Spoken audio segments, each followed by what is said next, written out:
तो चलिए अब विस्तार से खबरों का रुख कर लेते हैं। छत्तीसगढ़ में कड़ाके की ठंड पड़ रही है, लेकिन राजनीतिक पारा हाई है। आज राजधानी रायपुर से लेकर बस्तर तक दिन भर सियासी हलचल तेज रही है। असल में झारखंड पुलिस के कांकेर पहुंचने और भानु प्रतापपुर से बीजेपी प्रत्याशी ब्रह्मानंद नेताम की गिरफ्तारी पर पशुपेश पर जुबानी हमलों का दौर चलता रहा। इसी पर आधारित हमारी टीम ने एक रिपोर्ट तैयार की है, जरूर देखिए आप उसे। संघर्ष करो। छत्तीसगढ़ में गिरते पारे के बीच राजनीतिक तपिश बढ़ती जा रही है। भानु प्रतापपुर उपचुनाव में हाई वोल्टेज पॉलिटिक्स से सियासी फिजा गर्मा गई है। भाजपा प्रत्याशी ब्रह्मानंद नेताम पर नाबालिग के साथ रेप के आरोपों के मामले में झारखंड पुलिस कांकेर पहुंची तो राजनीतिक गलियारों में हड़कंप मच गया। बस्तर से राजधानी रायपुर तक दिन भर जुबानी जंग चलती रही। उन्हें लगने लगा कि वो भानु प्रतापपुर विधानसभा का उपचुनाव हारेंगे। उन्होंने षड्यंत्र पूर्वक हमारे प्रत्याशी को फंसाने का काम किया। 3 साल तक पुलिस ने कोई कार्रवाई नहीं की। षड्यंत्र का आरोप इसलिए लगा रहे हैं कि पूरी जो घटनाक्रम जिस प्रकार हुआ है और जिस प्रकार ये 3 साल तक झारखंड की पुलिस सोई रहती है और कोई कार्रवाई नहीं करता है, कोई नोटिस नहीं, कोई सूचना नहीं। 4 साल से कोई कार्रवाई नहीं होना, अचानक जब ब्रह्मानंद नेताम प्रत्याशी बनते हैं तब उनके कांग्रेस के अध्यक्ष जागृत होते हैं। तो ये सब पूरा इनकी मिली जुली कुश्ती है और ये भूपेश बघेल जी को हार सन्निकट दिख रही है। जो है हम आंदोलन करेंगे और लोगों के बीच में प्रचार करेंगे कि आतंक की सरकार है और ये जो सरकार है ये विकास है नहीं इनके पास में, लोगों को बदनाम करना, चरित्र हनन करना, यही काम है। भाजपा के आरोपों पर मुख्यमंत्री भूपेश बघेल ने कहा कि बीजेपी वाले बोले थे आए और ब्रह्मानंद को गिरफ्तार करें, और अब पुलिस आई तो बीजेपी हाय तौबा क्यों मचा रही है। झारखंड पुलिस अपना काम कर रही है, लेकिन भाजपा एक बलात्कारी को बचाने में जुटी है। अभी तो भाजपा वाले बोले थे कि आए हमको गिरफ्तार करें। बृजमोहन अग्रवाल जी के 2 दिन पहले बयान आया था क्या? तो आगे तो फिर हाय तौबा क्यों मचा रहे हैं? इतना जब दम भर रहे थे तो आज क्यों षड्यंत्र की बात कर रहे हैं? भारतीय जनता पार्टी ने ऐसे प्रत्याशी का चयन किया है जो दागदार है, उसको बचाने की कोशिश में इस प्रकार की बातें करते हैं, वो उचित नहीं है। तो झारखंड पुलिस आई है, वो अपना कार्यवाही कर रही है। ब्रह्मानंद नेताम पर झारखंड के जमशेदपुर जिले में नाबालिग के साथ बलात्कार और देह व्यापार में धकेले जाने के आरोप लगे हैं। कांग्रेस इस संगीन आरोप पर नेताम का नामांकन रद्द करने की मांग कर रही है, तो भाजपा इसे सियासी साजिश करार दे रही है। उपचुनाव में अब 1 सप्ताह से भी कम का समय बचा है। ऐसे में गिरफ्तारी की लटकती तलवार पर सियासत आर पार हो रही है। Bureau report, IBC 24।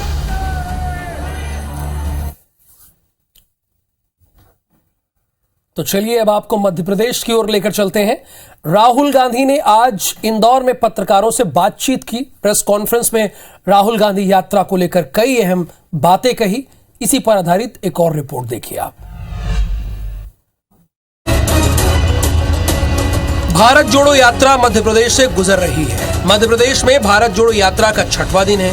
आज इंदौर में राहुल गांधी ने मध्य प्रदेश में पहली बार प्रेस कॉन्फ्रेंस की। प्रेस कॉन्फ्रेंस में राहुल गांधी ने अपनी यात्रा को लेकर कई अहम बातें कही। इसके साथ ही पत्रकारों के सवाल के जवाब भी दिए। राहुल गांधी पत्रकारों को यात्रा का मकसद बताया।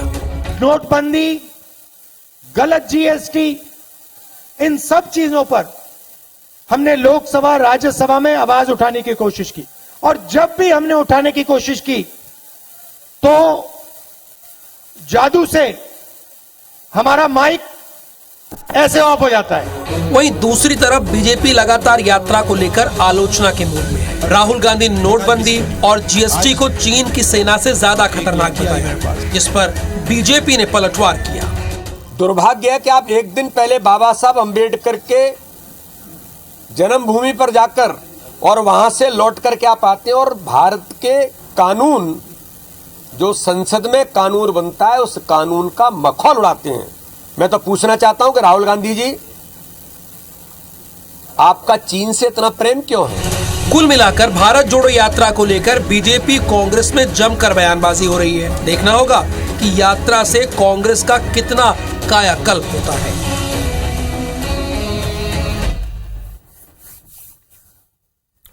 पूरे देश में नक्सली धीरे धीरे बैकफुट पर आ रहे हैं।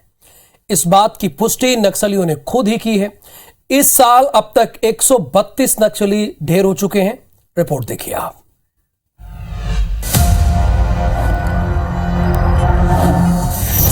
बैकफुट पर नक्सली, सुरक्षा बलों की बढ़ी धमक, खत्म हो रहे नक्सली कॉरिडोर, हर साल मारे जा रहे 100 से ज्यादा नक्सली। 2022 में अब तक 132 नक्सली ढेर।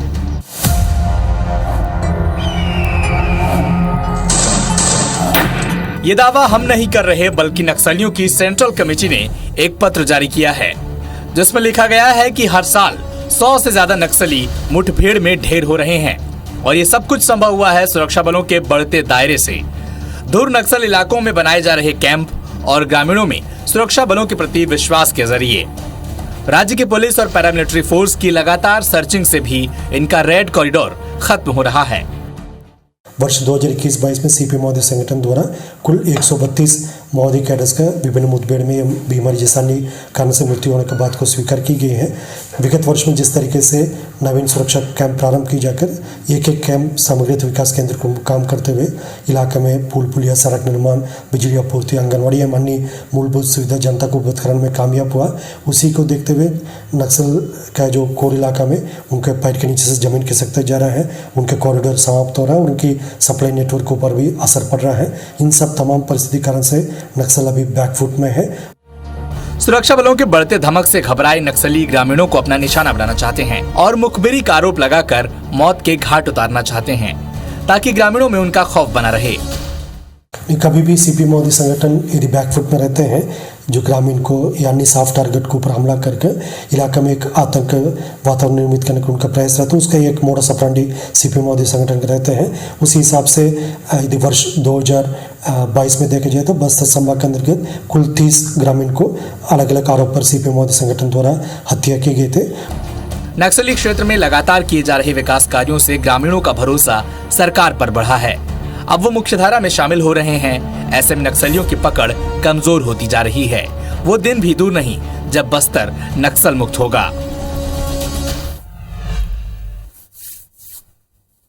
तो मध्य प्रदेश के मुख्यमंत्री शिवराज सिंह चौहान आज दिल्ली में एमसीडी चुनाव के लिए बीजेपी के पक्ष में माहौल बनाते हुए देखे गए। भाजपा के महा जनसंपर्क अभियान के तहत शिवराज सिंह चौहान ने शास्त्री नगर, सरस्वती विहार, आदर्श नगर, शालीमार बाग और रोहिणी डी सेक्टर में जनसंपर्क और सभाएं की। बीजेपी 15 साल से एमसीडी पर राज कर रही है और इस बार फिर नगर निगम का चुनाव जीतने के लिए पूरी कोशिश कर रही है। और ये पूरी कोशिश ही तो है कि नगर निगम के चुनाव में मुख्यमंत्री की ड्यूटी लगा दी गई है।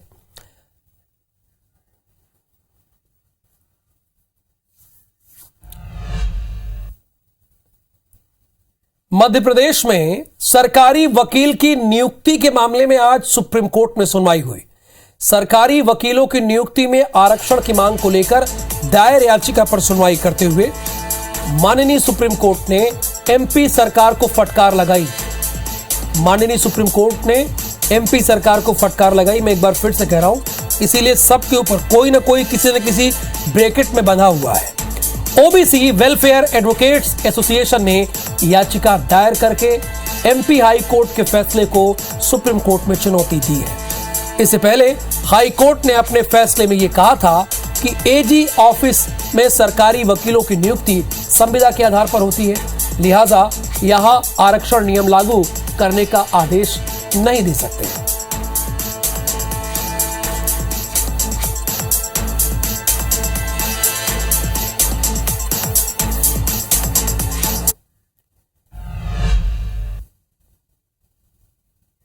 जिंदगी ऐसे जियो कि नाम कर जाओ, रोशन हो दूसरों की जिंदगी भी कुछ ऐसा काम करके जाओ। मध्य प्रदेश के सोहागपुर के रहने वाले अनमोल जैन दुनिया से तो चले गए, लेकिन उनके परिवार ने मिसाल कायम की। कैसे दूसरों की मदद करनी है, कैसे उम्मीदों के बुझते चिरागों को रोशन करना है, ये उन्होंने करके दिखाया। मैं रहूं ना रहूं, सांसों का कारवां चलता रहे, उधार चले भले जिंदगी, किसी के दिल में मेरा नाम तो धड़कता रहे। अनमोल जैन की एक ख्वाहिशी अनमोल है। कीमत कितनी भी लगा लूं, चुका ना पाएगा कोई कर्ज। वो सिखा गए कि जिंदगी कैसे जी जाती है मरकर भी। सोहागपुर के रहने वाले अनमोल जैन दुनिया को तो अलविदा कह गए, लेकिन दूसरी 5 जिंदगियों को रोशन कर गए। 23 साल के अनमोल के ब्रेन डेड होने के बाद उनके अंगों को परिवार ने दान कर दिया। मुश्किल था फैसला, पर एक अच्छी सोच के साथ में हमने इस फैसले को लिया और यही कामना करी कि इससे उसको एक अच्छा शांति मिले। अगर आप किसी की जान बचा सकते हैं तो आप बिल्कुल निसंकोच इस चीज़ को करिए, ये बहुत अच्छा प्रयास है। हार्ट को अहमदाबाद, लीवर को इंदौर, एक किडनी चिरायु अस्पताल और कॉर्निया को एम्स भेजा गया। इसके लिए 3 ग्रीन कॉरिडोर बनाने पड़े। उनके लीवर को इंदौर के चोइथराम अस्पताल में एडमिट पेशेंट को ट्रांसप्लांट किया गया। 2.5 घंटे में 200 किलोमीटर का सफर पूरा कर इंदौर के चोइथराम अस्पताल में 61 वर्षीय बुजुर्ग को लीवर ट्रांसप्लांट हुआ। भोपाल निवासी अनमोल जैन 25 वर्ष के युवक का रोड एक्सीडेंट हुआ था, जिसमें ब्रेन स्टेम डेथ हुई। परिवार स्वप्रेरित था। Bhopal society for organ donation ने खूब बढ़िया से कोऑर्डिनेशन किया। 2 किडनियाँ भोपाल के ही अस्पतालों में लगी गई हैं। हार्ट जो है वो अहमदाबाद के किसी निजी अस्पताल के लिए गया है और लीवर का लोकेशन सोटो मध्य प्रदेश के द्वारा इंदौर चोइथराम को अलॉट किया। ये अच्छी बात है कि इंदौर इन सब चीज़ों में अग्रणी है और शुरुआत भी चोइथराम हॉस्पिटल से ही हुई थी। Initial 4-5 corridors green corridor Choithram hospital नहीं बनाए थे और ये अच्छी बात है कि हाँ, लोग इस ऑर्गन डोनेशन के कार्यक्रम के अंदर जागरूक होकर के आगे आ रहे हैं। आई होप ये कंटिन्यू और आगे होगा। अनमोल जैन का 17 नवंबर को एक्सीडेंट हुआ था, जिसके बाद डॉक्टर ने उन्हें ब्रेन डेड घोषित कर दिया था। परिवार को उनकी जिंदगी की कोई आशा नहीं दिखी, तो दूसरों की जिंदगी की आशाओं का दामन भर दिया और नया जीवन देकर उनकी खुशियों को अनमोल कर दिया। भोपाल से नीलम गुरबे और इंदौर से शालिनी हाडिया के साथ ब्यूरो रिपोर्ट, IBC 24। क्रिकेट की दुनिया में ऋतुराज गायकवाड़ ने वो कमाल कर दिया है जो आज तक किसी बल्लेबाज ने नहीं किया। ऋतुराज गायकवाड़ ने एक ही ओवर में लगातार 7 छक्के जड़कर वर्ल्ड रिकॉर्ड बना लिया है। यानी युवराज सिंह और रवि शास्त्री का रिकॉर्ड इन्होंने तोड़ दिया है। 49वां ओवर था ये, जहां उन्होंने 7 छक्के लगाए। शिवा ने एक नो बॉल भी डाली थी। इतना ही नहीं, उन्होंने इस मैच में नाबाद दोहरा शतक भी लगाया। ऋतुराज गायकवाड़ ने अपनी पारी में 159 गेंदों का सामना किया और 10 चौके के साथ 16 छक्के जड़कर नाबाद 220 रन बना दिए। आपको बता दें कि आज अहमदाबाद में विजय हजारे ट्रॉफी 2022 का क्वार्टर फाइनल मैच खेला गया। महाराष्ट्र और उत्तर प्रदेश के बीच ये मुकाबला हुआ, जहां महाराष्ट्र ने यूपी को 58 रनों से हरा दिया और विजय हजारे के सेमीफाइनल में जगह बनाई। और पूरे दिन भर क्या, अब हमेशा इतिहास के पन्नों में ऋतुराज गायकवाड़ दर्ज हो गए हैं, क्योंकि वो ऐसे पहले बल्लेबाज हैं जिन्होंने एक ओवर में 7 छक्के मारे हैं, जबकि एक ओवर में सिर्फ 6 गेंद ही होती है।